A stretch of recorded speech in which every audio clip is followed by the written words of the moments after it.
Okay, let's pick up where we left off. So we set about casting, and we had not yet met Orson Welles, but we were talking to him where he lived. He lived in either France or Belgium, someplace. I think France at the time. So Billy and I got the great idea. This country doctor, this meek country doctor, who has to handle this giant, this man, this Sheridan Whiteside, and was also trying to sell him a film script or a biography or whatever. It's a wonderful comedy part. Billy and I thought, wow, it would be great in this Don Knotts, because there are a few people that's funny in the world. It's Don Knotts. So we put him on the list of prospective castees, and we called Orson Welles. Mr. Welles, no, it's Orson, boys. You're writers. I like writers. I don't like producers, so you'll have to remind me not to think of you as producers. Yes, what is it? Oh, well, Orson, we have a great idea for the part of the doctor. And we thought he would love it. We said, Don Knotts. And he said, who is that? They said, Don Knotts, from the Andy Griffith Show. I have never seen it. Then we realized the guy is in the film business and he lives in Europe. Of course he doesn't know any of this. Well, we said he's really great. He says, you must understand, this is a very important role. I said, we understand that. Okay. We go over to England, and Orson, of course, is mountainous at this point. He was wearing muumuus, kimonos, and carried around a huge 2-quart thermos full of Burgundy all the time. Never saw him eat, though. But we sit down to the first reading of the cast, and we're very nervous. Naturally, you're nervous. You're the producer. You cast this thing without the big star's approval. And they're reading, and they're reading, and they're reading, and now the time for the entrance of the country doctor. And Orson is looking at his script, and he's reading, and the voice he hears, well, hello, Mr. Whiteside. How are you feeling? And Orson looks up like this.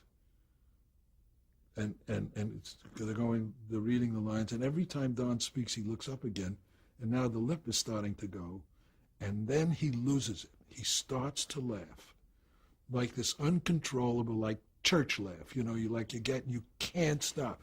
And he wouldn't stop laughing. Well, you're marvelous, marvelous. And at that moment, he fell in love with Don Knotts. And any time Don was not on stage with him, he was just looking around. When is he coming in? When is he? When is he? And Don would walk through the stage going, he is, my love is here. He's here. And Don was, kind of like, this guy, because Orson, who understood, he said, this man, he would say to us in his dressing room, the consummate actor, what a brilliant sound, what timing. And they were, and Orson, who was no more about directing than anybody and shots, was so embarrassed because their scenes together, very often, we were shooting it, without an audience, we were shooting it film style. He would lose it. Don, he would just lose it in the middle. Well, Mr. Whiteside, I got a little something for you to read. And he would go, and it was, to me, that was a great theatrical moment to see this giant of drama and all of this falling in love with this television star, of course, who was consummately brilliant in his own way. And it was like this. It was like they were joined at the hip. It was great. And the experience, and the Hallmark loved it. It was one of those great moments that I worked with Orson Welles, my goodness. And he signed the script for me, and somebody stole it. Dirty rats, get them someday. But that was Man Who Came to Dinner. That was great fun. Great fun.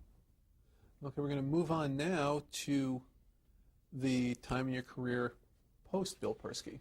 Yeah. When did you guys split up? It was actually before. It was just before the Don Rickles show, and then Billy and I split up because he really wanted to be a director. He wanted to go his own way.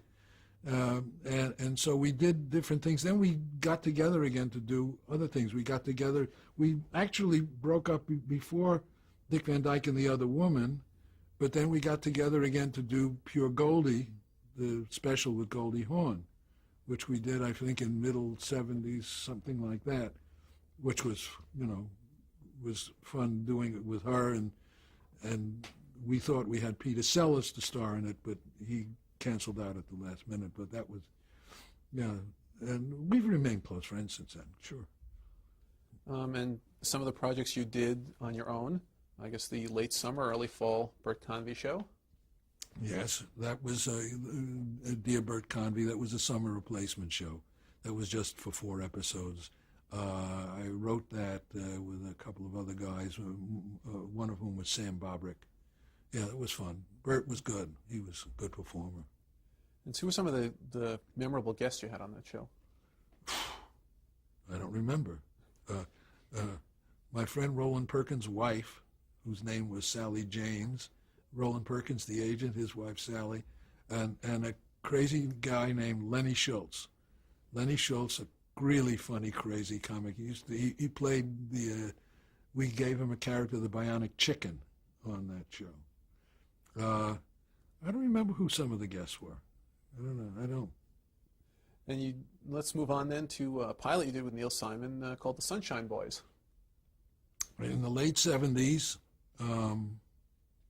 did a pilot. They at MGM. At MGM, I had worked over there when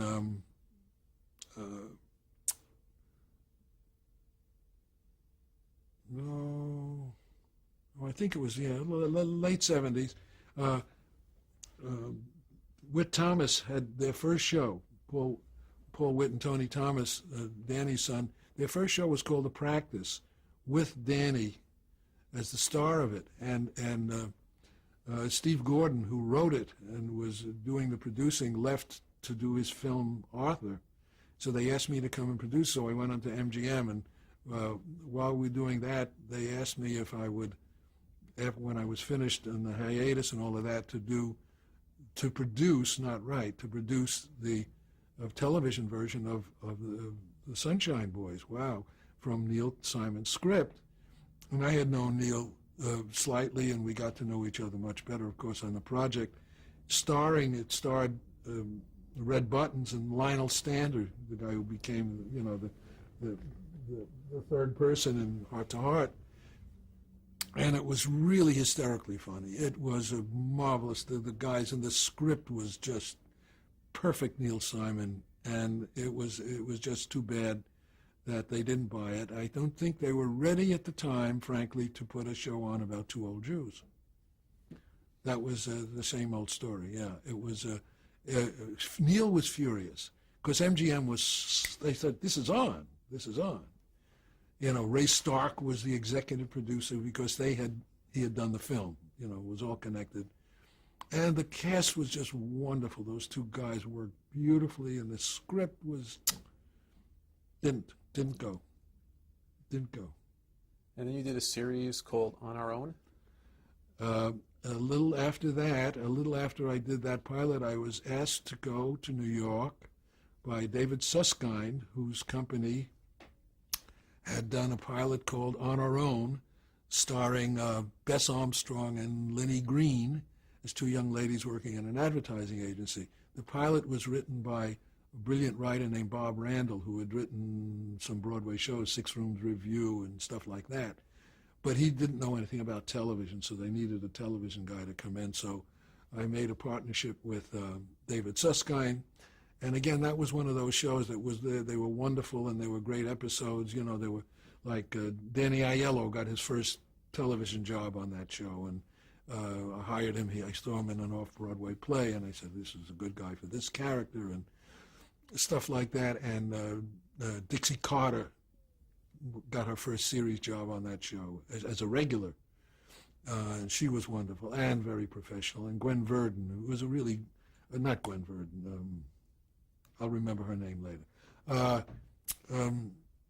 It was really fun to do, and I think it would have stayed on the air had Mr. Susskind not really he was always fighting with the network about something or other, and they didn't want to. But we had really terrific ratings. It was a good show, and I liked being in New York. I was living back in my hometown, and doing a show there, and it was fun. I was hit by the blackout and the blizzard, both in that one season.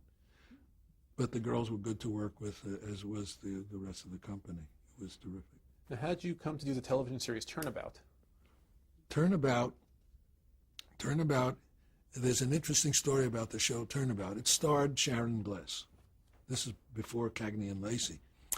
When I returned from doing on our own New York, Universal Studios asked me to come and try to make comedy a living thing at Universal Studios. This is not an easy thing to do.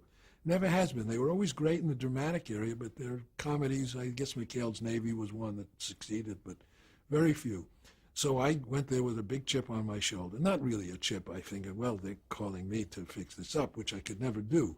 But one of the projects that they sent to me was, look, we have this script, and it needs for NBC, and it needs fixing. It needs something. I said, well, who wrote it? He says, well, this guy Steve Bochco. And Steve had written it, and it was very good, but it wasn't funny. So I rewrote it, and it was based. Turnabout was based on an old Thorne Smith novel from the 40s. It was done as a film, I think with Cary Grant and Constance Bennett or something, about a man and a woman very much in love, married to each other, who are dissatisfied with each of their separate lives and their professions. So after buying some sort of funny little object in some curio shop somewhere that they didn't know had magic qualities to it, they go to bed one night and say, gee, I wish I could be you and you could be me. Wouldn't we be happier if I was doing, And in the middle of the night, their bodies change. So what the premise of the show was a man in a woman's body and a woman in a man's body. And Sharon was brilliant in it. She's a great comedian, Sharon Gless. And she her idol as an actress was Carole Lombard. She wanted to do that. Show didn't last very long, but it was terrific. She was very good in it. And that's, I think there was another, Michael Rhodes also worked on the script with it. Yeah. Okay. And they did a show with Lucy Arnaz. Yep, another great lady, brilliantly talented lady. That was in the 80s, I think, early 80s. Sometime it was based again on an English show called Agony about a radio psychiatrist, a radio psychologist. There have been quite a few of those since that. But that was during the era when network interference started to really get, and they changed the concept. In the English concept, this late radio psychologist was married with a husband and her problems at home, and and all of that. So it was very real and very good. And they said, we don't want her to be married, and we don't want her to have a boyfriend. Well, you can't. And I was working for Taft Entertainment at the time, and they did not back me up. I said, you can't. She's a single woman. And Lucy and the guy we cast. She was working in a radio station there, and her foil was a very funny disc jockey, a crazy person. And I remember we hired an actor, a Broadway actor named Chip Zion, to do it, and he was so funny, but he didn't test well. And I went up for a meeting at CBS in New York, and someone there said, well, you don't understand. He's too neurotic. The neurotics aren't funny. And I said, what? This executive, this vice president said, neurotics aren't funny. I said, are you sure? I mean, if you're really sure, I got to get on the phone. He said, what do you mean? I got to call Woody Allen. I got to call every goddamn comic who ever worked that you say neurotic. That's what is funny. Neurotics are funny. You're crazy. And of course, I did not endear myself to that group. But still, they made me replace this really talented guy with somebody else. And then to compound things, she couldn't have a boyfriend, she couldn't be married, but Lucy Arnaz had the bad timing to get pregnant between the pilot and when we started to shoot. So here she was, 5 months pregnant, and we had to shoot everything with her carrying a thing. So, no, she's great. It was fun. It was fun doing it, but again, mistakes. And then you worked on It's Garry Shandling Show. I worked on It's Garry Shandling Show for about 8 or 9 months.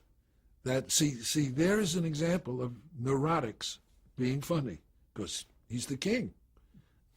Garry is the king of neurotics, and that was a great experience. I worked with a lot of really good writers on there: Tom Gamble, Max Prost, Eddie Solomon, good staff of writers. A couple of other guys. That was fun and crazy to do, because that was an experience. Alan Zweibel was the co-creator with Garry and those guys. I was hired basically to try to keep everybody from fighting with each other, and then they got that. Then I became the villain, which I should have thought. Wait a minute, I was like the fourth guy they tried to hire to try. My friend Bernie Brillstein asked, please do this for me. At the same time, I had done a pilot with Sid Caesar, which CBS was thinking of doing, but then Sid got sick, so I did that job. Garry's funny. He's funny, but he's a comic. And so what are you working on now? What am I working on now? For the last 6 years, I've been working with George Slaughter on the American Comedy Awards, which we do every year, and also a really fun job, as well as often a heartbreaking job, is working as a consultant on the Jerry Lewis Telethon. Jerry is an old friend. I met him when I was at WNEW. He came into town, and William B. said, "This guy wrote that funny promo for you." Oh yeah. But so Jerry and I have known each other for a long time, and though he claims to be 9 years old, I think I'm a little younger than he is emotionally. So we keep having a lot of fun together. Plus, for that cause it's worth all the effort, and we do that. I also, now for the last half a dozen years, I've been teaching at SC, writing and television production, which is really gratifying and great to come across the young people. I've hired some of them on the telethon for jobs, and one guy is a good writer. One of my students is working on a show at Oxygen, the new internet, Jerry Laybourne's thing. So really, it's really great when they really go at it. The bad part of it, a lot of the cinema school stuff, is they're in USC Cinema School and they walk around with their hands like this and think they know everything. I hear them in the elevator in the building putting down this director and that director like these kids know, The ones who are willing to be taught are the really wonderful. I have 2 young ladies in my writing class this semester who are just fabulous. I mean, they're going to be great. You just know they're going to be good. So that's fun. I'm also I'm working on some movie projects. I'm developing, people come to me with ideas and ideas of my own. I'm not ready to retire. There is a growing number of people who are demanding it. But no, I don't think people should. I think, we all know about ageism in this business and all of that. And it's really gotten disgusting, because the younger guys who are coming into it are losing the benefit of experience that I really took advantage of, and it was just heaven to know that we had those guys to learn from. And if you don't take advantage of that, you're missing something, and I think it's too bad. But I keep busy all the time. I keep busy. I'm 2 television projects in development and the movie thing, and so keep busy, and thank God, because the law will come and get me sooner or later. You know, it's inevitable. What advice would you give to an aspiring television writer? The advice, an aspiring television writer, if you're looking to get into the business of writing for television, I think it's important that you, and I think we did it starting out, write spec scripts. Spec scripts meaning write episodes of shows that you like to show as a sample of your writing, because you really can't get employment without having an agent and things like that. And write down ideas that you would like to see produced. Don't try to copy crap, because you'll end up doing that. I can't tell you what I think is in that category and what others, because comedy and writing is so subjective. But the idea is to work as hard as you can, and in the beginning keep your mouth shut and listen to the guys who employ you in the beginning, because they do know more than you do, hopefully.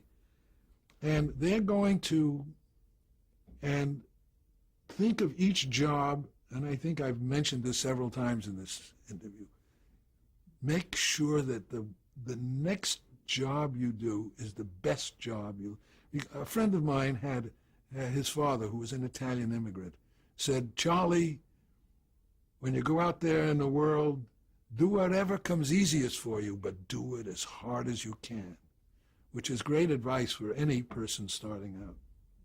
He also said to him, also, don't buy anything that you have to feed or paint, which is wonderful and practical. But the writing business, sometimes you can soar up to heights very fast today, but keep it in perspective, because and look at old Dick Van Dyke episodes and look at old Cheers episodes. Those things have a truth about them that is astonishing and long-lasting, and that's what you should copy. Kids don't do jokes. That's all dumb. It's all dumb. I mean, I've been privileged to be at meetings where I've heard a network say, this is very good script, but we need it to be more mindless. Don't aspire to that. Don't aspire to that, because it's stupid. You know, you're better off in the long run. Don't think about awards. Don't think about titles. Don't think about anything. Just think about writing. If you want to be a writer, you got to write. Now, of course, being a writer who is the king of the procrastinators, me, it's hard. It's not always easy to sit down there and write. It's always easier to write when somebody's paying you, because, you know, you got to give them something for their money. But it's absolutely true. And now, with everybody on the internet and everybody on the machines, it's easier to get distracted than it is. So shut that out. Marcia Norman, the great playwright, the woman who wrote Night Mother, she had a whole column several years ago in the Dramatists Guild about advice to writers. When you're writing, if you're stuck, stop. Don't stare at the machine. Pick up something and read. Pick up something and read. That is so important. No matter what it is, you will find out something. You will find out something new. And don't talk about what you're writing, because you'll kill it in its infancy, she says, which is so brilliant. Don't talk about it. Just do it. Because sometimes we think, you know, I got a great idea. Maybe I'll tell Charlie about my idea. Don't do that. Keep it to yourself until you're ready for the world to see it, you know. And again, in episodic television, it's hard to put in your own voice, because in the beginning you're going to have to work on somebody's staff. You're going to have to write somebody else's voice, whether it's the Frasier or whatever the show is. That somebody else set the style for that. That's okay. We all started out that way. And if you can pick up some of that good stuff, fine. When you get to the point where you're going to want it to be your own, you will have the experience and maybe the reputation that you'll be able to do that. but you got to keep writing. Well, you've certainly written a lot. What would you say was the biggest career highlight? The biggest career highlight was getting employed by Carl Reiner on the Dick Van Dyke Show. That was the beginning of the whole thing. The getting the first job certainly was being employed by Steve Allen in the television business. And again, this is not where. What's great about it all is this is where I was thinking I was going in the beginning. I thought I was going to be an ASCAP founder, but and take great joy in everything you write. Don't, that word hack keeps going, the people who just churn it out. And I mentioned ASCAP, just mentioning that reminded me of something that Irving Berlin said when he was 93 or 94. He was interviewed about on some occasion, I think his birthday, and they said, Mr. Berlin, you have more songs in the ASCAP catalog than any other writer, living or dead, and more songs played, and blah, blah, blah, blah, blah, blah. I know this is a foolish question, Mr. Berlin. What is your favorite song? And he says, it's not a foolish question. They said, well, what is? He says, the last one I wrote. Which really says it, doesn't it? It says it's pride in authorship, that I really am proud of this last thing. And I still do, after years of doing this, every time I write something, whether it's a paragraph or something, somebody wants something for a benefit or whatever, I just, geez, they didn't call. They didn't call. I hope they like it. I hope they like it. We all do that. As long as you keep that attitude, I think you'll be good. And how would you like to be remembered? As being tall and very good looking. Well, thank you so very much. This has been a delight and very informative. Well, thank you for listening. That was my pleasure. Okay. Pay attention, everybody.